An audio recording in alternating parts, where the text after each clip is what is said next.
మీ ఇల్లు, మీ ఉద్యోగం, మీ bank balance, చివరికి ఇప్పుడు మీరు ఈ ఊపిరి తీసుకుంటున్న శరీరం కూడా మీది కాదు. ఏంటి నమ్ముద్ది కావట్లేదా? ఒకసారి ఆలోచించండి. నిజంగా ఇవి మీవి అయితే మీ పర్మిషన్ లేకుండా ఇవి మిమ్మల్ని వదిలి ఎక్కడికి వెళ్తాయి? జాబ్ ఎందుకు పోతుంది? వయసు ఎందుకు పోతుంది? ఆరోగ్యం ఎందుకు పాడైపోతుంది? నిజం చెప్పాలంటే మనం ఏది ఓన్ చేసుకోవడానికి రాలేదు, కేవలం అనుభవించడానికి మాత్రమే వచ్చాం. కానీ ఈ చిన్న లాజిక్ మిస్ అయ్యి అనవసరమైన బాధ్యతల్ని నెత్తి మీద పెట్టుకొని బ్రతుకుని నరకం చేసుకుంటున్నాం. అసలు ఈ బాధలన్నిటికీ చెక్ పెట్టే ఒక సొల్యూషన్. ఈ వీడియోని పూర్తిగా వినండి, ఖచ్చితంగా మీ జీవితంలో ఒక పెనుమార్పు అయితే వస్తుంది. ఈ రోజుల్లో మనందరినీ పట్టి పీడిస్తున్న అతి భయంకరమైన దెయ్యం ఏంటో తెలుసా? భయం. పొద్దున్న లేచిన మొదలు రాత్రి పడుకునే వరకు ఏదో తెలియని ఒక భయం అనమాట.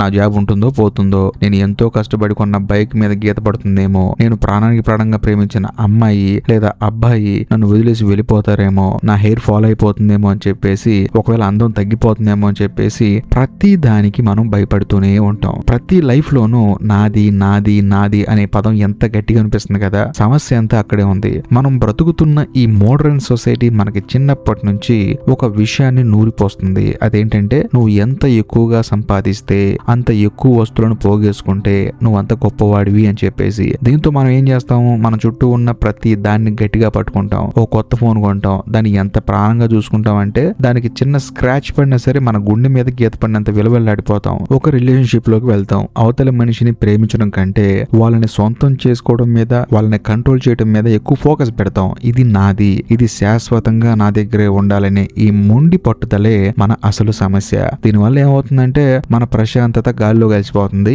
ఎప్పుడైతే మీరు ఒకదాన్ని నాది అనుకొని ఓన్ చేసుకుంటారో అప్పుడే దానిని కోల్పోతామో అన్న భయం మొదలవుతుంది. ఆలోచించండి ఫ్రెండ్స్, మనం పుట్టినప్పుడు ఏం తీసుకురాలేదు, పోయేటప్పుడు ఏం పట్టుకుపోలేం అనే వేదాంతం చెప్పడం నా ఉద్దేశం కాదు. కానీ బ్రతుకున్నంత కాలం ఈ ఓనర్షిప్ అనే భ్రమలో పడటం వల్ల మనం ఎంత స్ట్రెస్ తీసుకుంటున్నామో గమనించండి. మన ఐడెంటిటీని తీసుకెళ్లే వస్తువులకు, మనుషులకు, పొజిషన్లకి లింక్ చేసుకుంటాం. నేను సాఫ్ట్వేర్ ఇంజనీర్ని అని జాబ్ ని తగిలించుకుంటాం. నేను ఫలానా వాళ్ళ భర్త అని లేకపోతే భార్యని అని చెప్పేసి రిలేషన్షిప్ ని మనం తగిలించుకొని తిరుగుతూ ఉంటాం. ఈ అటాచ్మెంట్ ఎంతలా పెరిగిపోతుందంటే ఆ జాబ్ పోతే మనమే పోయినట్లు, ఆ మనిషి దూరం అయితే మన జీవితమే అయిపోయినట్లు ఫీల్ అయిపోతున్నాం. అంటే మనకంటూ ఒక విలువ లేకుండా చేసుకొని బయట ఉన్న వాటి మీద మన విలువని ఆధారపడేలా చేసుకుంటున్నాం. ఇదే ఈ జనరేషన్ ఫేస్ చేస్తున్న అతి పెద్ద ఎమోషనల్ ట్రాప్. అసలు ఈ సమస్య ఎందుకు వస్తుంది? దీని రూట్ కాజ్ ఏంటంటే సింపుల్ గా చెప్పాలంటే శాశ్వతం కాని వాటిని శాశ్వతం అనుకోవటం. మనం ఒక ఇల్లు కట్టుకుంటాం, దానికి నా ఇల్లు అని చెప్పేసి పేరు పెడతాం. కానీ నిజానికి ఆ ఇల్లు అక్కడ 100 ఏళ్ళు ఉండొచ్చు, కానీ అందులో మనం ఉండేది మహా అయితే ఒక 60 నుంచి 70 ఏళ్ళు. కానీ ఆ గోడలు, ఆ రంగులు, ఆ స్థలం మనతోనే ఎప్పటికీ ఉండిపోవాలని చెప్పేసి కోరుకుంటాం. ఈ నాది అనే భావన ఎందుకు డేంజర్ అంటే ఇది మనల్ని రియాలిటీకి దూరం చేస్తుంది. జీవితం అంటేనే మార్పు, change is the only constant. కానీ మనం మార్పుని అంగీకరించాం. చిన్న ఉదాహరణ చెప్తాను. మీరు ఒక ఖరీదైన గాజు గ్లాస్ కొన్నారు, అది చాలా అందంగా ఉంది. దాన్ని మీరు ఎంతగా ఓన్ చేసుకున్నారంటే రోజు దాన్ని చూసుకొని మురిసిపోతున్నారు. ఒక రోజు పొరపాటున అది కింద పడి ముక్కలైంది. ఏం చేస్తారు? ఏడుస్తారు, బాధపడతారు. ఆ రోజు మొత్తం మూడ్ ఆఫ్ అయిపోతుంది. అదే గ్లాసు నీ పక్కింటి వాళ్ళదో లేక ఏదో హోటల్లో అయి ఉంటే అయ్యో పగిలింది అని చెప్పేసి జాలి పడతారు తప్ప గుండెలు బాదుకోరు కదా. వస్తువు అదే, పగలటం అదే, కానీ రియాక్షన్ ఎందుకు మారింది? ఎందుకంటే మొదటి కేసులో అక్కడ అటాచ్మెంట్ ఉంది కాబట్టి, రెండో కేసులో జస్ట్ అబ్జర్వేషన్ మాత్రమే ఉంది కాబట్టి. ఈ అటాచ్మెంట్ వల్ల వచ్చే ప్రమాదం మామూలుగా ఉండదు. ఈ రోజు చాలా మంది యువత డిప్రెషన్ లోకి వెళ్ళడానికి, యాంగ్జైటీ టాబ్లెట్లు మింగడానికి, చివరికి సూసైడ్ చేసుకోవడానికి కూడా ప్రధాన కారణం ఇదే.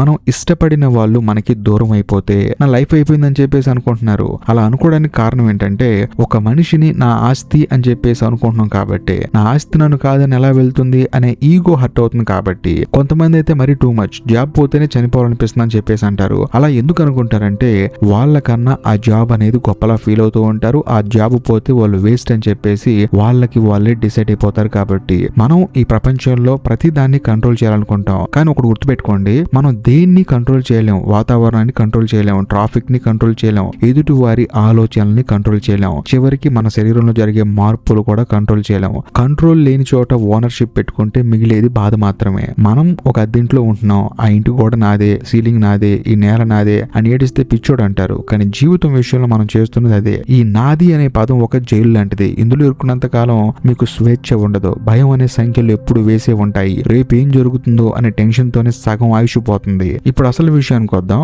ఈ సమస్య నుంచి బయటపడటం ఎలాగా, ఈ బరువుని దించుకోవడం ఎలా? దీనికి ఒక అద్భుతమైన మెంటల్ మోడల్ ఉంది. దీన్నే ద గెస్ట్ హౌస్ థియరీ అంటారు. దీన్ని చాలా సింపుల్ గా అర్థం చేసుకుందాం. మీరు ఊటీలోనో కొడైకెనాల్కి వెళ్ళారనుకోండి, అక్కడ మంచి లగ్జరీ హోటల్ రూమ్ బుక్ చేసుకున్నారనుకోండి, రూమ్ లోకి వెళ్ళగానే ఏం చేస్తారు, ఆ బెడ్ మీద తూగుతారు, ఏసీ ఆన్ చేస్తారు, టీవీ చూస్తారు, బాల్కనీలో నుంచొని వ్యూ ఎంజాయ్ చేస్తారు, ఆ రూమ్ ని పూర్తిగా వాడతారు, ఆస్వాదిస్తారు. కానీ ఎప్పుడైనా ఆ రూమ్ లో ఉన్న ఫర్నిచర్ చూసి ఇది నాది, అది నాతోనే ఉండాలి అని చెప్పేసి ఏడ్చారా? చెక్అౌట్ చేసే టైం వచ్చినప్పుడు నేను ఈ రూమ్ ని వదిలి వెళ్ళను, ఈ గోడలు నాకు చాలా నచ్చాయని చెప్పేసి హోటల్ మేనేజర్ కాలు పట్టుకుంటారా? లేదు కదా. చాలా హ్యాపీగా ఆ రూమ్ కి రిసెప్షన్ లో కీ ఇచ్చేసి హ్యాపీగా మీ బ్యాగ్స్ దొరుకుని టాటా చెప్పి మరి బయటకు వచ్చేస్తారు. పైగా అక్కడ గడిపిన రోజులు చాలా బాగున్నాయని చెప్పేసి ఒక మంచి మెమరీని తీసుకెళ్తారు. సో జీవితాన్ని కూడా ఎగ్జాక్ట్ గా ఇలాగే చూడాలి. ఈ ప్రపంచం ఒక పెద్ద గెస్ట్ హౌస్ లాంటిదండి. మనం ఇక్కడికి వచ్చిన గెస్ట్లు మాత్రమే. మీరు వేసుకున్న ఈ బట్టలు, మీరు వాడుతున్న ఈ బైకు, మీరు చేస్తున్న ఈ ఉద్యోగం, మీరు ఉంటున్న ఈ ఇల్లు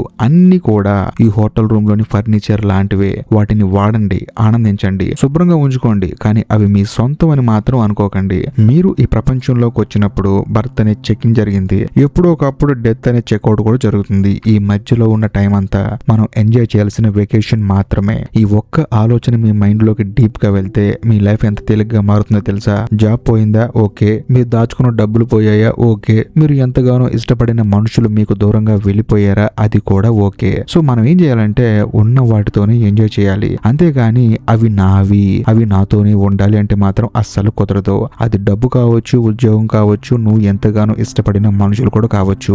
ఏది ఉన్నా లేకపోయినా, ఎవరు ఉన్నా లేకపోయినా మన జర్నీ మనదే. గెస్ట్ హౌస్ థియరీ అంటే బాధ్యత లేకుండా బతకడం అని కాదు. ఇప్పుడు మనం హోటల్ రూమ్ కి వెళ్ళామనుకోండి, హోటల్ రూమ్ మనది కాకపోయినా దాన్ని ఎంత నీట్ గా ఉంచుతామో మన జీవితాన్ని కూడా అంతే బాధ్యతగా చూసుకోవాలి. కానీ ఓనర్షిప్ అనే అహంకారం లేకుండా చూసుకోవాలి. గెస్ట్ లా ఉండడం అంటే ప్రతి క్షణాన్ని ఎంజాయ్ చేయటమే, ఓనర్ లా ఉండడం అంటే ప్రతి క్షణం కాపలా కాయటం. సో మీ లైఫ్ ని ఎంజాయ్ చేద్దాం అనుకుంటున్నారా లేక కాపలా కాద్దాం అనుకుంటున్నారా? చాయిస్ మీదేనండి. వినడానికి బాగానే ఉంది బ్రో, కానీ ప్రాక్టికల్ గా దీన్ని లైఫ్ లో ఎలా అప్లై చేయాలి అంటే మాత్రం పొద్దున్నే లేచి ఆఫీస్ కి వెళ్తే బాస్ తిడుతుంటే, ఈఎంఐలు కట్టాల్సి వస్తుంటే, జీవితంలో సుఖంగా ఎలా ఉంటామో అన్ని కష్టాలే కదా అని చెప్పేసి డౌట్ మీకు రావచ్చు. దానికి కొన్ని పవర్ఫుల్ ప్రాక్టికల్ టెక్నిక్స్ చెప్తాను. ఇవి రేపటి నుంచి కాదు, ఈ వీడియో అయిపోయిన వెంటనే స్టార్ట్ చేయండి. Technique number 1, morning rental mind set. అంటే రేపు పొద్దున నిద్ర లేవగానే అద్దంలో మొహం చూసుకొని ఒక్క నిమిషం ఈ మాట చెప్పుకోండి: ఈ శరీరం నాకు అద్దెకి ఇవ్వబడింది, ఈ రోజు అనే సమయం నాకు అద్దెకి ఇవ్వబడింది, ఈ ఉద్యోగం, ఈ బంధాలు అన్ని టెంపరీ గిఫ్ట్స్ మాత్రమే. వీటిని నేను ఈ రోజు పూర్తిగా ఆస్వాదిస్తాను, ప్రేమిస్తాను, కానీ పట్టుకోను. ఇలా అనుకోవటం వల్ల ఆ రోజు వచ్చే చిన్న చిన్న సమస్యలు మిమ్మల్ని డిస్టర్బ్ చేయవు. ఎందుకంటే గెస్ట్ కి కంప్లైంట్స్ ఉండవు, క్యూరియాసిటీ మాత్రమే ఉంటుంది. టెక్నిక్ నెంబర్ 2, లాస్ట్ కాదు రిటర్న్. అంటే ఇది చాలా పవర్ఫుల్ స్టాక్ ఫిలాసఫీ అన్నమాట. మీ జీవితంలో ఏదైనా పోయినప్పుడు, అది డబ్బైనా, వస్తువైనా, మనిషి అయినా సరే, నేను కోల్పోయాను అని అనకండి. దానికి బదులుగా ఐ రెంటెడ్ ఇట్, అంటే నేను తిరిగి ఇచ్చేసాను అనుకోండి. అంతే. మీ దగ్గర నుంచి 5,000 పోయాను అనుకోండి, యూనివర్స్ నాకు ఇచ్చిన డబ్బును యూనివర్స్ కి తిరిగి ఇచ్చేసాను అనుకోండి. మీ నాన్నగారు చనిపోయాడు, దేవుడు నాకు ఇచ్చిన ఒక అద్భుతమైన తోడుని మళ్ళీ దేవుడే తీసుకెళ్ళిపోయాడు అనుకోండి. అంతకు మించి ఏం లేదు. వినడానికి కఠినంగా అనిపించవచ్చు, కానీ ఒక్కసారి ఆలోచించండి, మీ మనసులో ఉన్న భారం మొత్తం దిగిపోతుంది. ఎందుకంటే ఈ భూమి మీద మనకి దక్కే ప్రతిదీ మనకి భగవంతుడు ఇచ్చింది. మళ్ళీ భగవంతుడు తీసుకుంటే మనం ఎందుకు బాధపడాలి? జస్ట్ ఆయన నాకు ఇచ్చాడు, నేను రిటర్న్ ఇచ్చేసాను, అలా అనుకుంటే చాలా ప్రశాంతంగా ఉంటుంది. ఇక టెక్నిక్ నెంబర్ 3, లగేజ్ తగ్గించుకోండి. మనం ట్రిప్ కి వెళ్ళినప్పుడు బ్యాగ్ బరువు తక్కువ ఉంటే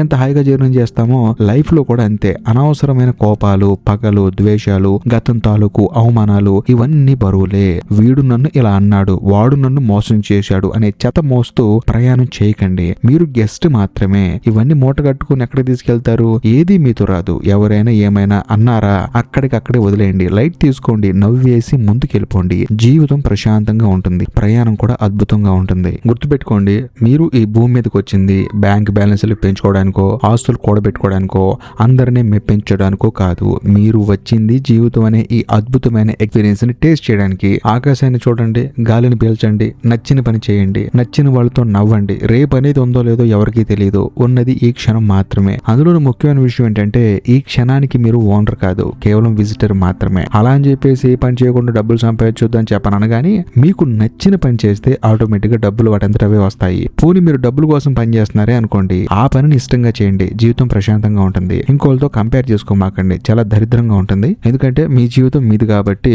ఇంకొకటి జీవితంతో కంపేర్ చేసుకోమాకండి. కావాలంటే కష్టపడి పని చేసుకోండి, పనిలో ఆనందాన్ని వెతుక్కోండి. మీకు ఇష్టమైన పని చేశారనుకోండి, ఆటోమేటిక్ గా డబ్బులు వచ్చేస్తాయి. లేదు, డబ్బులు వచ్చే పని చేస్తున్నారు అనుకోండి, ఆ పనిని ఇష్టంగా చేయండి, ప్రశాంతంగా ఉంటారు. సో ఈ క్షణం నుంచే ఆ భయం అనే ముసుగు తీసేయండి. ఈ నాది అనే సంఖ్యలు తెంచేయండి. ఒక గెస్ట్ లాగా స్వేచ్ఛగా ఆనందంగా బ్రతకడం మొదలు పెట్టండి. ఎందుకంటే రెంటల్ హౌస్ లో ఉన్నప్పుడు గోడలు పట్టుకుని ఏడవకూడదు, కిటికీ తెరిచి గాలిని ఆస్వాదించాలంతే. సో ఈ వీడియో మీకు కనెక్ట్ అయింది అనుకుంటున్నాను. ఈ గెస్ట్ హౌస్ థియరీ మీలో చిన్న మార్పులను తీసుకొస్తుందా? అయితే ఈ రోజే మారండి. మీ ఫ్రెండ్స్ లో ఎవరు ఎక్కువగా చిన్న చిన్న వాటికి టెన్షన్ పడుతుంటారో వాళ్ళకి ఈ వీడియో షేర్ చేసి ఒరేయ్ లైట్ తీసుకొని చెప్పండి. చివరిగా మిమ్మల్ని ఒక మాట అడుగుతాను, బాగా ఆలోచించి కామెంట్ చేయండి. ప్రస్తుతం మీ లైఫ్ లో మీరు దేన్ని గట్టిగా పట్టుకొని అది పోతుందేమో అని చెప్పేసి భయపడుతున్నారా? ఒకవేళ నిజంగా భయపడితే అది మనిషా, ఉద్యోగమా, లేక డబ్బా, అది కూడా కాకపోతే ఇమేజా, అదేంటో ధైర్యంగా కామెంట్ చేసి దాని పక్కన నేను దీన్ని వదిలేస్తున్నాను అని చెప్పండి. మీ కామెంట్ చూసి ఇంకొకరు ఇన్స్పైర్ అవుతారు. కాబట్టి తప్పకుండా కామెంట్ చేయండి. ఈ వీడియో కనుక మీకు నచ్చినట్లయితే ఖచ్చితంగా లైక్ చేయండి. ఆ తర్వాత మీ ఫ్రెండ్స్ అండ్ ఫ్యామిలీ మెంబర్స్ కి షేర్ చేయండి. అంతేకాకుండా ఈ వీడియో ఎండ్ కట్ సెక్షన్ లో మీకోసం ఇంకొక 2 అద్భుతమైన వీడియోలు పిన్ చేసి పెట్టాను, వాటిని కూడా చూడండి. ఇంకా లాస్ట్ అండ్ ఫైనల్ గా నేను మీకు చెప్పొచ్చేది ఏంటంటే, ఇప్పటికీ మీరు మన ఛానల్ ని సబ్స్క్రైబ్ చేసుకోకపోతే దయచేసి సబ్స్క్రైబ్ చేసి బెల్ ఐకాన్ ప్రెస్ చేయండి. బాయ్.